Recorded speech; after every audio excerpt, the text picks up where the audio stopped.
नई दिल्ली स्थित हैदराबाद हाउस से दो वैश्विक नेता अबू धाबी के क्राउन प्रिंस शेख खालिद बिन मोहम्मद बिन जायद अल नाहयान और प्रधानमंत्री नरेंद्र मोदी के बीच ये मुलाकात बहुत ही महत्वपूर्ण ये मुलाकात, क्योंकि अब से कुछ ही देर के बाद दोनों ही देशों के बीच विभिन्न क्षेत्रों में आपसी बातचीत होगी।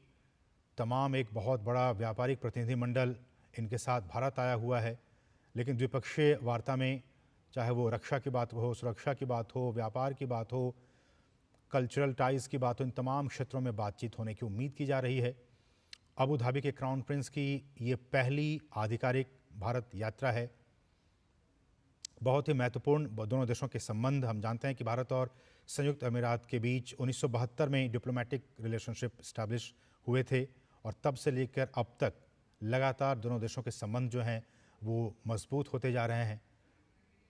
और हम जानते हैं कि काफ़ी बड़ी तादाद में भारतीय जो प्रवासी हैं वो संयुक्त अरब अमीरात में रहते हैं, अबू धाबी में रहते हैं। इंडियन डायस्पोरा काफ़ी वहाँ पे तादाद में है, काफ़ी भारी तादाद में है। और अभी बीते दिनों ही जब प्रधानमंत्री नरेंद्र मोदी वहाँ गए थे तो किस तरह से तमाम विषयों पर बातचीत हुई थी भारत और संयुक्त अरब अमीरात के बीच में।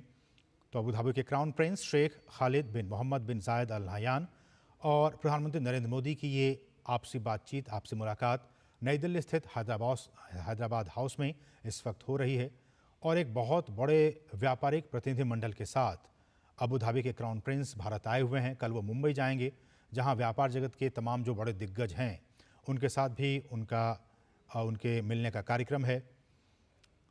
और अगर व्यापार की बात की जाए तो भारत के बुनियादी क्षेत्र में 75 बिलियन अमेरिकी डॉलर का निवेश करने की प्रतिबद्धता जताई हुई है संयुक्त अरब अमीरात ने। और हम जानते हैं कि काफ़ी बड़ी तादाद में जो हाइड्रोकार्बन्स हैं हम उनका इम्पोर्ट